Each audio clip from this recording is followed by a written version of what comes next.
Hey Smite fans, this is Gormizer and welcome to the SPL Week 6 prediction video, and this one's going to be a little bit of a doozy. As you can see, last week we actually got most of them right.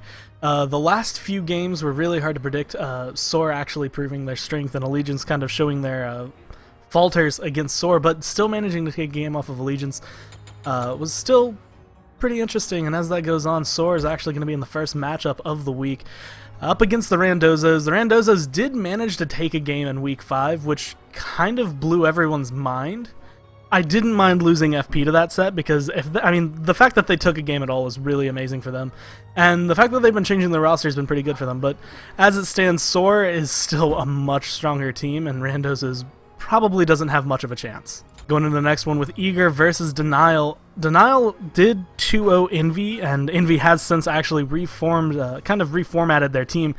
But Eager, after the first couple weeks where it was a little bit of rough going, they've been showing some pretty strong signs of life and showing themselves to be a top 3 team. And as it stands, I don't think Denial has what it takes to take them down. Eager's going to be able to get that 2-0. And next up is Luminosity versus Allegiance. Allegiance has been showing some signs of life, and actually 2 weeks ago, they did manage to 1-1 split with Luminosity, and so this will be the second matchup that we get to see from these two teams. And knowing that both of them will have been practicing, I actually do think Allegiance will be able to take one. I don't think they're able to take two, and Luminosity definitely won't let them take two. Both teams really being strong here and having practice more than likely for the bye week that they got. I'm going to have to give this one as a split, neither team really being too much stronger. If Luminosity takes 2-0, it won't be too surprising, but as it stands, it looks like it's going to be a split. Allegiance kind of showing their signs of life. For Fnatic versus Leftovers, this one was actually a really hard call.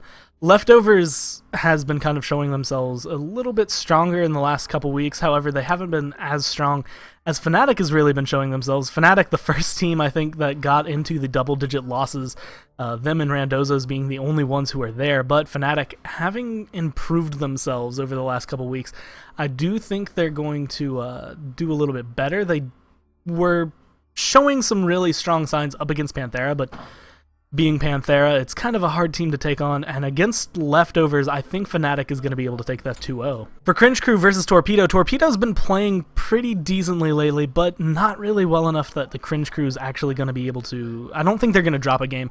They've been playing a lot better, their teamwork's getting a lot better, and with the new solo laner that they've had, and after having as much time as they have had now to work with him and get better as a team, I think Cringe Crew is absolutely going to be able to 2-0, and might not be the easiest set for them, but they are definitely going to be able to take that. For Panthera versus Dignitas, I mean, you can just look at the numbers here. Dignitas 6-6, Panthera sitting at a huge 15-1.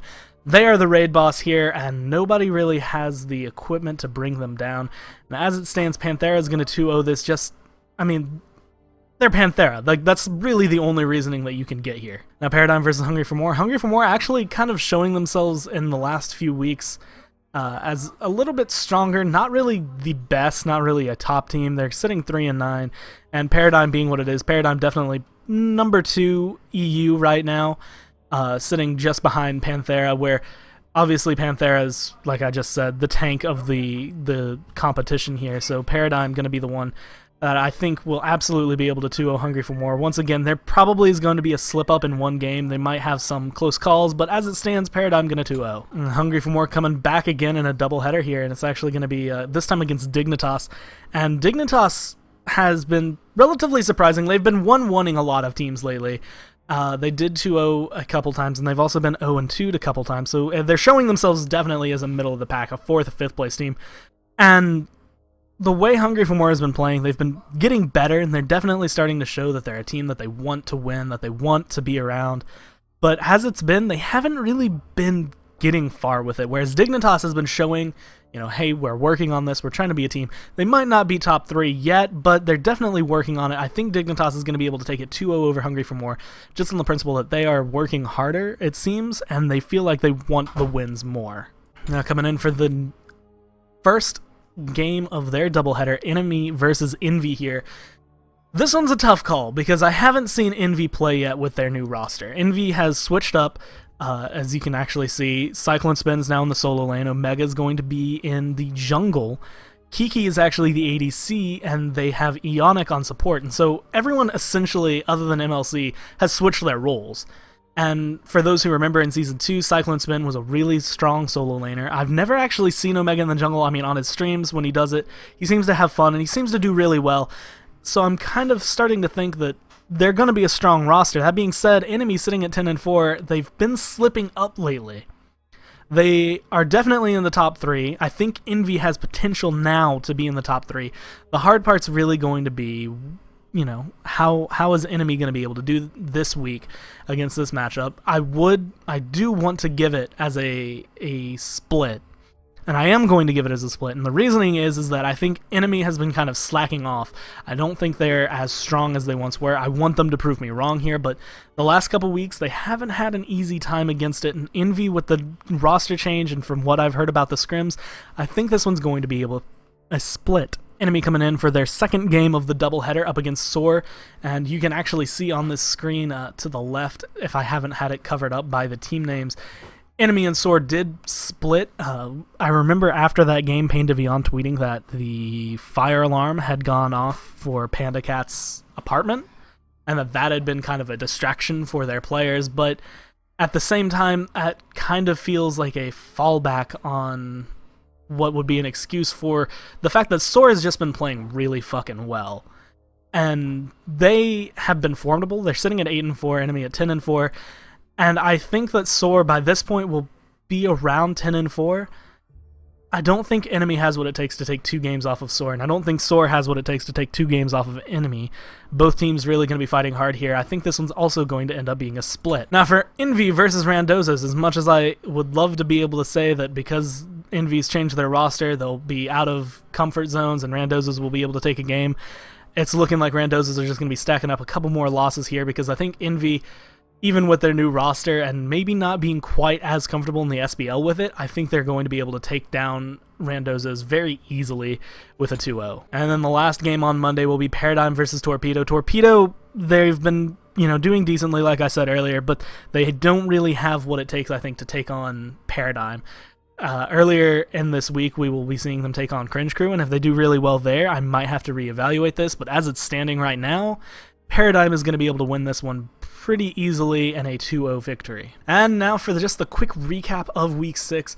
Soar versus Randozos. Randozos not really having a leg to stand on here. Soar going to easily 2-0 that one.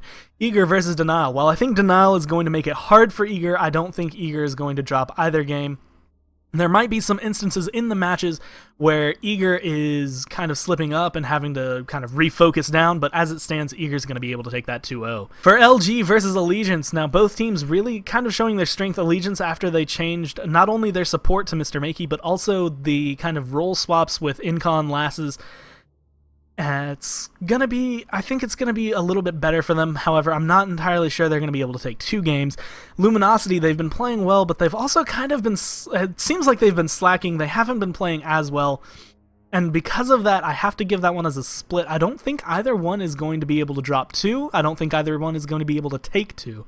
So it's going to have to be a 1-1. For Fnatic versus Leftovers, Fnatic showing themselves kind of to have some strength in these last few weeks, although I mean, the last time we did see them mainly was against Panthera, and they showed some life. They actually showed a lot of strength coming in against Panthera there.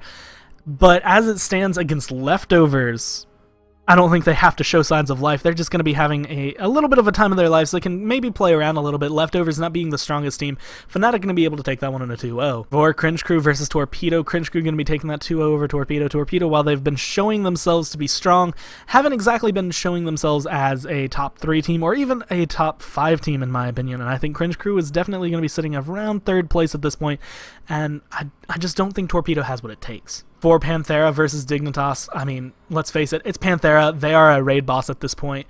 Dignitas, even with all of the practicing that they could be doing, they don't have much of a chance. For Paradigm versus Hungry for More, while Hungry for More has been showing a little bit more signs of life, it's just not going to be sitting really well with them. Paradigm going to be able to take this 2-0, sitting at pretty much the number 2 spot in EU. For Dignitas versus Hungry for More, well, I mean, Dignitas, like I said, has probably been practicing really hard, and as we've seen in the last few matchups, they've been going relatively well against kind of teams like Torpedo. They did get 2-0'd by Panthera, but like I said, it's Panthera. And while Hungry for More is, I guess, more formidable now in the 6th week that they've been playing together, I don't think they have what it takes. Dignitas going to be able to take that 2-0. For Enemy versus Envy, now, this one's kind of a tough call. Part of me wants to go Enemy, and part of me is really screaming for my FP to go for Enemy because I feel like they're going to be able to 2-0 it, and that's probably the more likely of the events. But I think Envy, with this roster swap that they've been doing, switching the roles that 4 of their members are playing, I think they're actually going to be able to take a game off of Enemy. And Enemy just hasn't really been playing as strongly as they were in the initial weeks. They've been kind of slacking off. I mean, slacking off for Enemy at this point means they've got 4 losses, but as it stands, I think this one's going to split. Neither team really being, I want to say they're not strong enough right now to take 2 games off of the other. And coming in for the second game, Enemy versus Soar. Soar being insanely strong right now. And Enemy also, I mean, Enemy is still insanely strong right now. I just think some other teams are starting to catch up now. They've 6 weeks in, roster changes have happened, role swaps have happened, and at this point, I think Enemy and Soar will have had enough practice, not only against each other, but I think against other teams at this point, that they're both going to be formidable. Both of these games are probably going to be really close. And I think because of that, it's going to end up being a split. I think Enemy will take 1, but I don't think they're going to have what it takes to take 2 games off of Soar. Switching into the Monday gear here, though, with Envy versus Randozos. Envy going to be able to take that. Randozos just sitting at the bottom of the rung. If they take a game, I will be exactly as surprised as I was when they took one off of Luminosity. But as it stands, Envy, I think, is just going to kind of eat through Randozos. And then finally, for Paradigm versus Torpedo Gaming, it is a very fast, very easy Paradigm.